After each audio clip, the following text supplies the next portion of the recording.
Hello and welcome everybody, I'm OneProperVarian and today we're taking a look at two dev diaries for Victoria 3, namely 128 and 129. That is Political Movement Rework and Discrimination Rework, both of which, as far as I understand it, are coming in 1.8 and well, they are looking really good. I think mechanically speaking, obviously Victoria 3 still has plenty of weaknesses that are going on. Diplomacy is now significantly better. Trade definitely needs some more workaround. We've talked about companies, they've talked about companies. Last but not least, of course, there's still war. I mean, the Navy is basically untouched, not great. Looking at a rework, though. And at the same time, warfare on, the army side of things is also, it's not where I would like it to be. Honestly, I thought that the 1.5 changes, many of them actually were quite good, but a lot of it was also just a lateral move. It wasn't something that really brought it into a space where it would just be better to handle and so on. And I think that there is still plenty of work to be done there. However, other than that, I think every improvement that they have made, including in 1.7, so in spheres of influence, is something that, well, we are slowly but surely now coming to a point where the team clearly knows what they're doing and what their plan is. So, with that being said, let's explore these two because, honestly, I really like them. Mechanically, I think we are on the right track with Victoria 3. Anyway, let's start here by talking about the political movements. Right now, if you have a movement, they want one particular law enacted or preserved depending on whether you're passing one, and I thought they changed that a while ago, but if you pass a law that they wanted to preserve, that movement just dissolves and that is it. Obviously, that doesn't feel good. You can still cheese them, and it's just... It isn't something, I think, that really makes politics in Victoria 3 interesting, and it has to become even more interesting than it already is. That is the plan with this movement rework. The principal goal of this rework is to change political movements from temporary demands into long-term ideological forces that can shape the political landscape of your country. So, what does that mean? Well, one of the most significant differences is that movements are no longer formed around the enactment or preservation of a single law. Instead, there's a wide variety of movement types, each with its own unique agenda and conditions for forming, but which can be broadly broken down into three categories. First of all, we have ideological movements. These are movements that exist to push a particular ideological agenda and try to win support for that agenda among your pops and interest groups. Examples include both more narrowly focused movements such as abolitionists and suffragettes, and broader ones such as communists and national liberals. Then we got cultural movements. These are movements that exist to agitate for the rights and privileges of a particular culture in a country. Their specific agenda will vary based on whether the culture is a primary culture or minority culture, as well as the legal status of that culture in the country. For example, a cultural minority movement of South Italians in North Italy would oppose the enactment of ethno-states since it would strip them of their rights. But that doesn't necessarily mean they're willing to extend those rights to others, less accepted cultures in the country.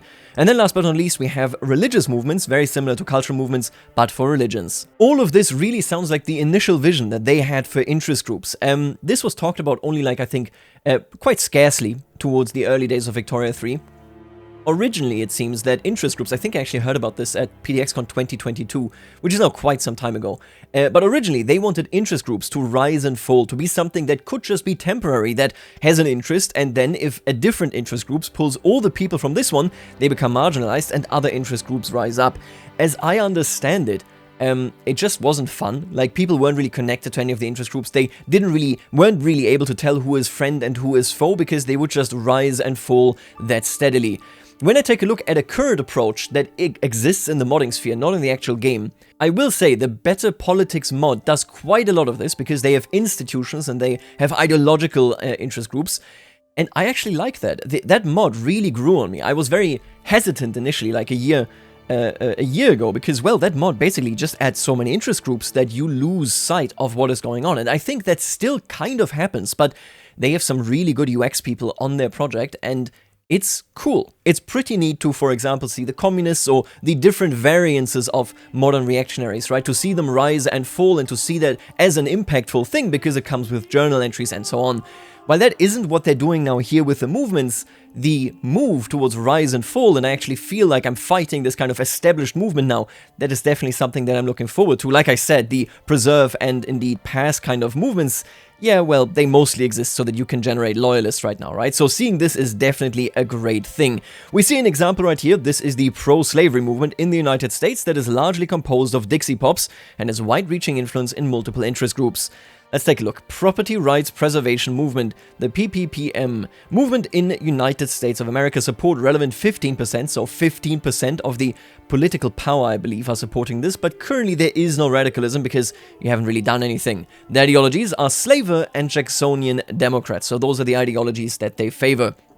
They are here, 3.3 out of the 6.3% clout of the military are a part of this, then half of the landowners, we got half of the church, well, a bit less, but that's okay, and then 7.2% here in the rural folk.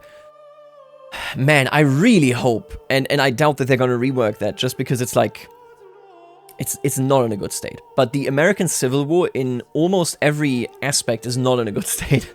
I hope that these movements can make it, you know, turn it into something that is feasible. Because it's not just when and how the Civil War is triggered, right? If you've played the game in the recent months, it's also the fact that after the Civil War is over, that is some of the worst events and the worst kind of activity that you can have in Victoria 3. They very rarely do not work with UX these days, like with a new menu and such is what I mean. But in that case, where it's like, oh, you need to turn all of your states that were revolutionary states, you need to turn them into pacified states. And it's like, how the hell do I do that? I don't even know which of the states I still need to do this to.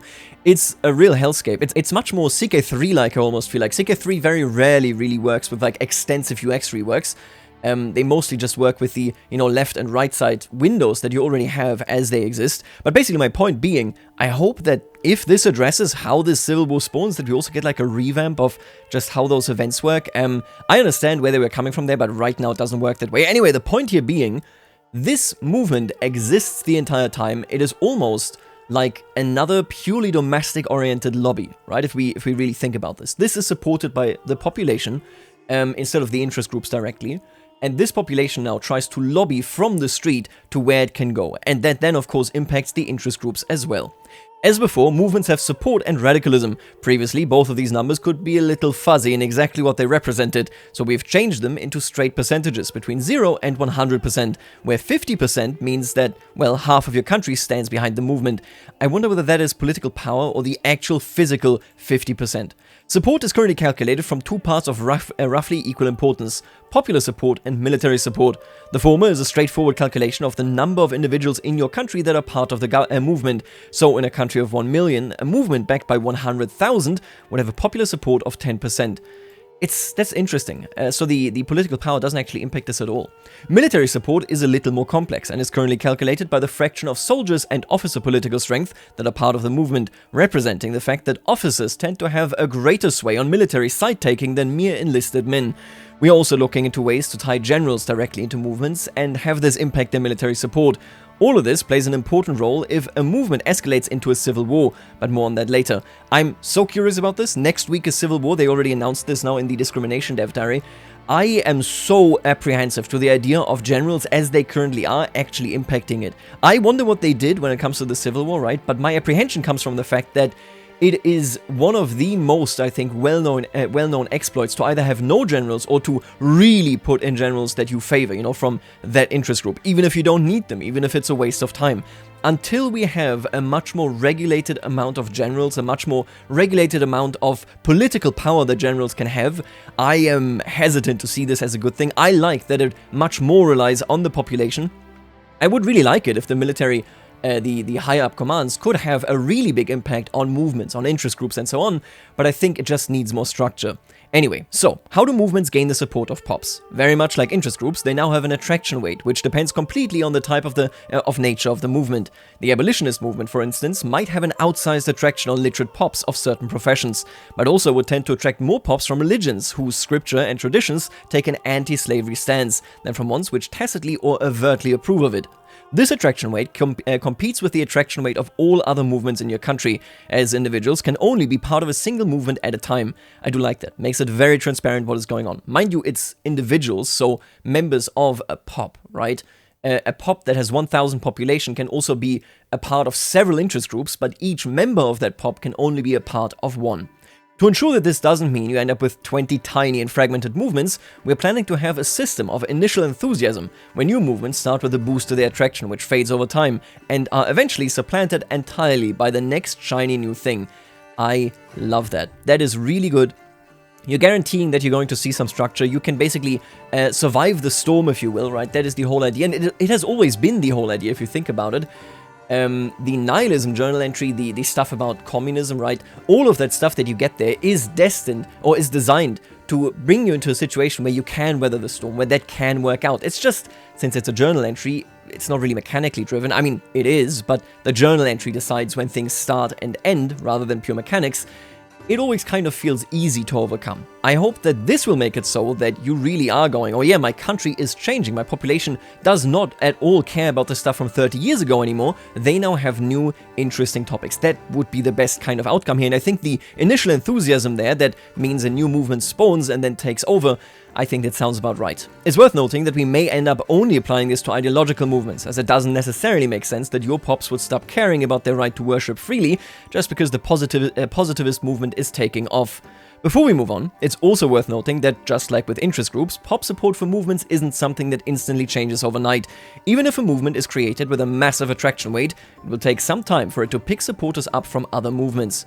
Makes sense. This is the pro-Turkish cultural movement in the Ottoman Empire, and it seeks to ensure the Turks remain at the top of Ottoman society, and it has a fairly strong base of support in the military. Let's take a look at this. Turkish moral majority has relevant 15% support. Wow, yeah, we're getting a ton of support from the servicemen and the officers. That's pretty crazy.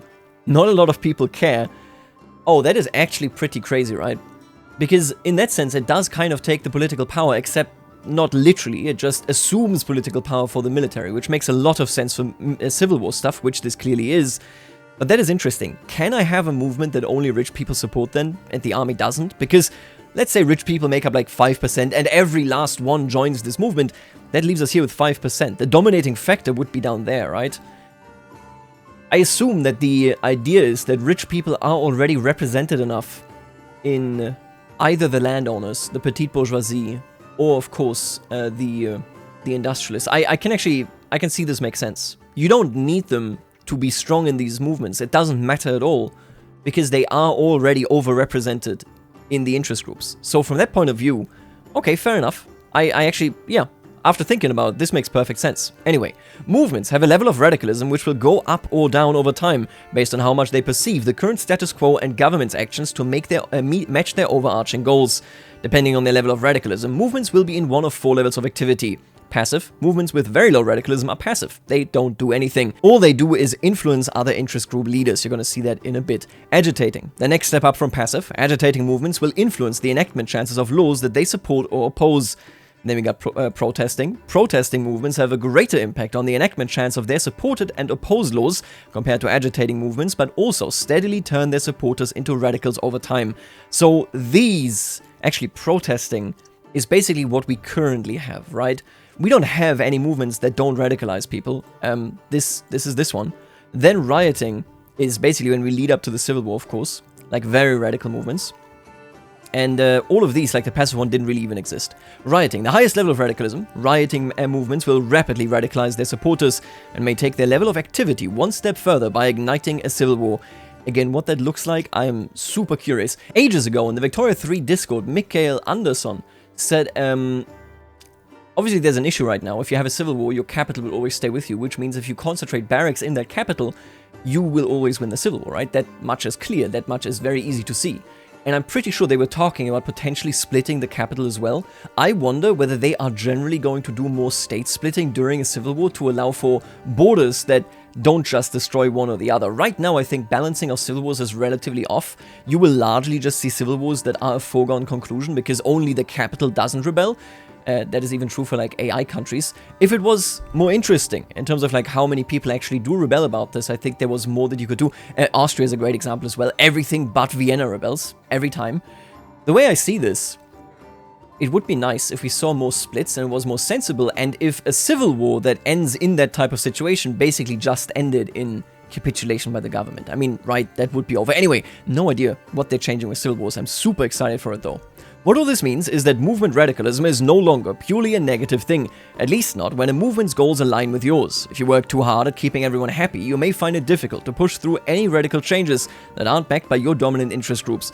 Oh, and this might even make it so that the This might make it so that the trade unions issue is solved, where the trade unions never grow over 5%, especially if you're voting, because they already are not getting any of the voting share distribution and they have no political power distribution. But if you have a movement that advocates for rights and makes it so that the labor movement grows in that section, the consequence would be that you don't need the active trade unions, you get the laws via the movement, and then the trade unions can actually pop up, right? Interesting. That might solve that balancing issue right there. It's very difficult to get that right, like in the current state, I mean. The other, less direct way in which movements affect country politics is the influence they hold over interest groups. An interest group is considered to be influenced by a movement if at least a certain percentage of the interest group's total political strength are members of that movement, and an interest group can be influenced by multiple movements. The most significant effect to this is how it impacts IG leader ideologies. Previously, when an interest group got a new leader, that leader would pick their ideology from a weighted list of all the ideologies in the game, but this has now been reduced to a much shorter list. Leader ideologies can now only be picked from either a set of basic ideologies inherent to the interest group itself, or from one of the movements that is influencing the interest group, with movement ideologies tending to have a stronger weight than the basic ones. This also means that the ideology section can now actually be predicted and displayed, so that you can make an educated guess about the way the political winds are blowing in your IGs. It always felt random to anybody that didn't take the time and meticulously went through the script files, right? When we are in a political situation right now in Victoria 3, by and large, I can tell you what the next leader is likely to look like. But you can't visualize this because it is just this really long list of weights, right, for all the IGs, and you would have to know that script by heart to a degree. What they're doing now here is that it's very predictable. Let's say maybe you get 3 basic ideologies that they can pick up, and then you get whatever the movement does, and that you can depict, which also means that, yeah, you might want to have to give in to a movement, or you might want to make that movement more aggressive so that the trade unions actually pick up, for example, an aggressive communist rather than just a social democrat. Definitely adds a lot here. Very similar in my mind to catalysts. Catalysts are really such a good thing. I absolutely love the way they came out in Sphere of Influence, where it is now very obvious why does somebody like you, why do they dislike you. Obviously, diplomacy can always be better, but it changed things dramatically. Where previously the strategic desire, for example, of a country wasn't depicted at all. When a journal entry flipped an opinion, didn't do anything at all. The way I see it is, they're really going into the right direction of making the things that do matter for the AI actually visible. This is just another step into the right direction here. This effectively means that the influencing movements serve as factions inside the interest group, competing to install a leader and take control of the IG for as long as that leader remains in power. We are also considering allowing movements to have more permanent effects on the ideologies of interest groups. But this is tricky to pull off in a way that doesn't end up with an IG changing its core identity every 10 years or so. I don't want to promise that it will be a part of the 1.8 update just yet. I like that, for sure. I would even like explicit movements, but cross-IG movements, where it then means that, for example, the TU and the intelligentsia both can flip towards communism because both of them are heavily influenced. I think that makes a lot of sense. I would really like to see even ideologies change. We have that in some niche cases, like the landowners, for example. I think the petite bourgeoisie... No, actually, I'm just thinking about the mod by Ferris, I think, where the petite bourgeoisie changes their opinion on citizenship laws right now. Anyway, all of this super interesting, because getting visible factions inside of the IGs is a big, big dream. These are the evangelicals in the US. You can see they have an abolitionist. He is the leader right up there, and the next leader ideology has the following chances. Jacksonian Democrat, 45% because of property rights preservation movement. Abolitionists, 30% because of the abolitionists. 15% traditionalist, and then moderate, 7.5%. So these two are the basic choices. And then slaver, 2.25% from property rights preservation movement as well. We saw that actually up here, where this, has these two ideologies, and the Jacksonian Democrat is obviously the much more moderate one, where slaver is the much more extreme one. So that's pretty nice to see. I'm a big, big fan. The final changes I want to go over in this DD is Agitators, which of course have had to go through some changes to fit into this new system. For the most part, Agitators work exactly as before. They appear, start, and join movements. A relatively minor change is that instead of directly adding support to a movement, they now increase its pop attraction by an amount partially scaling to their popularity. So, having Friedrich Engels penning columns singing the praise of your socialist movement will attract more socialists over time. The more significant change is that we have flipped the script on what an agitator's interest group membership means for their political leanings. Instead of anchoring agitators fully to the ideologies of their IG, we have decided that their own ideology, traits, and other such circumstances should be what determines which movement they want to support. In other words, agitators are now much more fixated on specific ideas, and if there isn't sufficient support for those ideas in your country to get a movement they would actually care to support going, they may not even be available to invite. On the other hand, we are looking into loosening the rules somewhat around which agitators you can invite based on discrimination status, but we haven't fully worked out the details yet, so more on that another time. It would of course not be possible to make all these changes without also making major changes to civil wars, particularly secessions, and how they tie into cultural and religious movements. Exactly right, secessions are a bust right now. They suck. I don't mean just to say this as like, oh yeah, it's so easy to defeat them. No, the way they work, you can't even fix them as a modder. We tried this. It's so annoying. Secessions are really bad in all ways, and I hope that they're changing this massively for sure. We're going to learn about at least the civil wars. I hope they mention secessions there as well, but I assume so. We're going to learn about civil wars next week, so that's pretty exciting. For now, I will wish you adieu, and then tomorrow we're going to talk about, next week, we're going to talk about discrimination, which is what we are about to do right now. This dev diary is a bit shorter, which is perfectly fine. Let me just conclude on the last dev diary that we just worked through. Honestly, huge fan. I think the changes there are very promising. I hope balancing really makes things work, and I hope that it really coincides with good changes to civil wars. It's so difficult. Civil wars are like so weird because as it stands right now, you and everybody, and this is okay at least early on, and it should be okay in the late game as well, but basically what happens right now is that every time a civil war happens in an AI country, they are essentially guaranteed to go bankrupt, which also means, yeah, that really sucks. If you have any isolated territory, if your capital is isolated and then everything else is isolated, you go bankrupt. Okay, so you emerge, that is fine, but the later the game, any hiccup that you have as the economy works right now, you are irrecoverable, especially if you are AI. As a player, obviously you can come back from anything. You're the player, you are a guard gamer, but realistically speaking, yeah, the AI cannot cope with it. I hope that civil wars were changed in a way where, for example, what I would love to see is foreign support, right? I don't need to join your civil war, but the AI should be like, yeah, I'm gonna bankroll you, because I want your side to win. A communist country should support a communist uprising, even if not physically, with actual troops, with money, with whatever goods they have, right? That kind of stuff. Lend-lease, so to speak. I would really like this. But it's a big topic, because civil wars in the late game basically just ruin AI countries entirely. And then they're stuck in that loop of revolution. Newly released countries have the very same issue. They will just have one civil war after another. Anyway, my conclusion is, this looked really good. I hope civil wars nail it, but we don't have that dev diary yet. So instead, let's focus on discrimination. Hey, it's me, Lino, and in today's dev diary, I'm going to walk you through the upcoming changes to one of the game's central society features, namely the discrimination system. Until now, discrimination was always binary in Victoria 3. A pop either was discriminated against or they were not. This has led to a fairly one-dimensional feature where there's not a lot of variety in what pops can be experiencing. It also has made it hard for us to add harsh consequences to discriminated against pops, since it would have affected so many pops around the world. Yeah, this is especially visible in Britain, where you have so many overseas colonies who definitely do not get all of the rights. But if you take away rights, or if you give people rights, all of a sudden the Irish will also have rights, which obviously they did not in this period, not to the degree that, for example, an Englishman would have. They talked, since release I think, about wanting more than non-binary discrimination. Wiz really wanted that, and I remember this. At PDXCon, Wiz was like, oh yeah, I need autonomous investment, I want to do that as soon as possible, and then he did. And now we're here and we're doing this, so I'm very excited to see that come to fruition as well. So, we're taking some steps to make that more interesting. First of all, we're saying goodbye to talking about discrimination. Instead, we are introducing the opposite, acceptance. Each pop will have an acceptance value between 0 and 100. This value is determined by the pop's country's laws, in particular the citizenship and church and state groups, which play the biggest role here.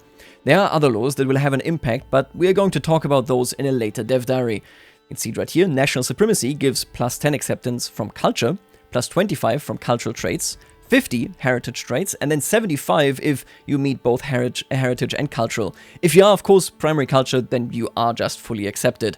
As you can see, the old rules of cultural similarity still apply in the new system. Now though, instead of being immediately accepted if the culture shares a heritage trait, they will gain a high acceptance value bonus, for example. This allows a broader range of acceptance from the cultures that are facing violent hostility to the primary cultures, who will always have the highest acceptance value. The religious impact is changed to provide a bonus if a religion shares a trait with a state religion. This brings us one step closer to the full picture, but we're not quite there yet. The acceptance value actually determines which acceptance status a pop has. There are 5 possible statuses, ranging from full acceptance to violent hostility, which will be used in order to apply consequences to the pops in question. we have this modifier right here.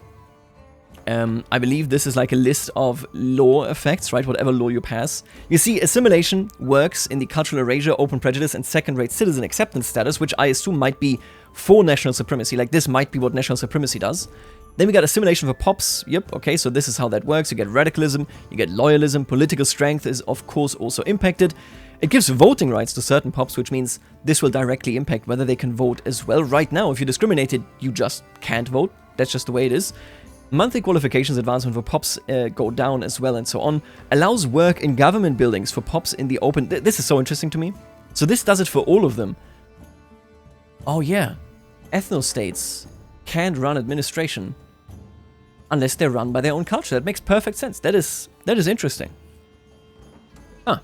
I like these employment changes in particular. I think that's super cool. Anyway, you can see that we are not only reworking the system to fit the new vision, but are also expanding on it with new effects beside the acceptance value itself. From simple statistical changes like the tax burden per acceptance status to rules for who can work in government buildings or serve in your military, we have added a decent amount of new things to the laws. Another factor that determines a pop's acceptance value is the age of the pop's cultural community in their state. An immigrant pop that is fresh off the boat will not be as accepted as that of another culture, which has been there for 30 years already. No matter what your law says, your pops will need some time to get used to the new faces in their neighborhood, but eventually the new arrivals will reach the acceptance value which the laws have determined for them. Perfect. This is amazing. You can do so much with this as well, I assume, right? If you make Afro-Americans accepted or even primary in the US, but they were slaves until that point, and then you do these Civil War journal entries where you turn them into proper citizens. In the South, they would still face discrimination. You can do this here by simply applying a modifier to their active acceptance value that then starts decaying as you go. Oh, I like that. That's really good. You can do that to like so many journal entries just with this simple effect where you can work right there. But the base idea is even if somebody migrates to you, let's say Italians are migrating to New York City, they will not, even if you have multicultural citizenship, they will not immediately be accepted. People will say, these Italians, they're ruining our neighborhood. They're cooking weird foods. We don't like them. And only then does it start taking up. It's so good. It's so simple, but it's so good. Right here we have Siberian in Ulster, and then locally in Ulster, because they just arrived there, you can see they have this negative modifier right there. I assume it might start at like, I don't even know, what is this, like 25 or 30 where it would start, you know, in 10 years, and now we're already 7 years down, and you can see this modifier going down and slowly but surely going away. Of course, you can still improve your pop situation by enacting more progressive laws. These provide higher acceptance bonuses to cultures. For example, Ethnostate does not grant any bonus to cultures that share a non-heritage cultural trait with your primary culture, but National Supremacy grants plus 25 acceptance if they do, because this one obviously is much less discriminatory. Alright, so you passed multiculturalism, but you didn't think your pops would immediately hug and welcome the people that they were despising yesterday, did you? Law enactments that increase a pop's acceptance value will suffer from a penalty, much the same as the newly established cultural communities, which will decay over time. So we have countrywide modifiers to new laws, and we have statewide modifiers to new arrivals, to new cultural communities forming. Which means, yeah, what I said, right? After the Civil War, you pass the law, Afro-Americans are now indeed accepted, but obviously not in actuality. You still have this ticking down. I like this. It's so simple, but it makes so much sense. This shows the establishment of these new laws quite well and delays the full effectiveness of the more progressive laws. Another thing we are changing is conversion and assimilation, so that your pops can escape from the undesirable law statuses of acceptance. When 1.8 comes out later this year, pops will be able to assimilate and convert to any culture or religion that would provide them with a higher acceptance value, even if it is not the primary culture or state religion. There is a minimum assimilation value difference that needs to be crossed in order for them to be eligible. For example, if their current acceptance is at 25 and the minimum assimilation value difference from the citizenship law is defined at 50, their target's cultural acceptance would need to be 75 or higher in order for them to assimilate. This still looks at cultures that are present in the same state, so if none of them have a value of 75 or higher, the assimilation could not happen. The assimilation process may also still be forbidden by laws. For example, under all laws, it's currently not allowed for members of the lowest strata to assimilate at all. Similarly, pops of the highest status also do not assimilate in the current setup, as they already possess enough rights and privileges to enjoy a good life. So they just made that entire process more granular, made it so that it happens on primarily a local stage. This already happened, but basically to assimilate you needed a local culture pop, it needed to be a homeland and so on. Interesting. this is, yeah, I have no comments, I have no notes. I think this is really good. I think what we're seeing here makes multiculturalism a law that is actually interesting again, rather than just being a game-changing win. I assume it still is going to be optimal with how things are right now, but yeah, I mean, in general, that is really good news. And it should also, of course, mean, oh, I wonder what exactly this will mean for migration. Being able to migrate, even if in that new location you are discriminated, is something that they added, I think, in 1.5. But now here it could really shine. If you're discriminated as with violent hostility down here, right, and now you go to cultural erasure, that might still be worth it for you. That's really interesting. Yeah, they don't say anything on migration, I don't think, but that's a pretty cool one. The Cultures panel has been renamed to Society, which fits better since it also includes statuses and religion. The acceptance statuses are listed in a new tab, providing an overview of what percentage of pops fall under which status and who exactly it is. Right, if we take a look at this, we can see statuses, and I assume you can click these, and then it shows you what the effect is, and then underneath which cultures fall into this. Or maybe this is just like a... Is this just a mock-up? It might be. Then cultures, I assume just a generalist. Religion, just a generalist. And then classes. That is interesting. Because they do exist, but they don't play a big role. Yes, their IG acceptance and, you know, a kind of drift is something that is determined by that, sure. But we've never had a menu that is like, hey, it's important that you consider your classes. Interesting. Anyway, I like the interface. I think they're getting better and better with interfaces. Legend has it that right-clicking for armies is also going to come in the soon hopeful future. Let's pray a bit, okay? Especially on the lower end of the spectrum, you should see a lot more consequences, as sad as that is. I like it. This rework is an important step for us, since we can make better use of this system in future narrative content too, and we also have some ideas for future mechanical changes that require this rework as a foundation. That's all for today. Next week, on October 3rd, I'm handing it back to Martin again, who will provide some more information on what we're doing with Civil Wars. That should be an interesting one, be sure to check it out.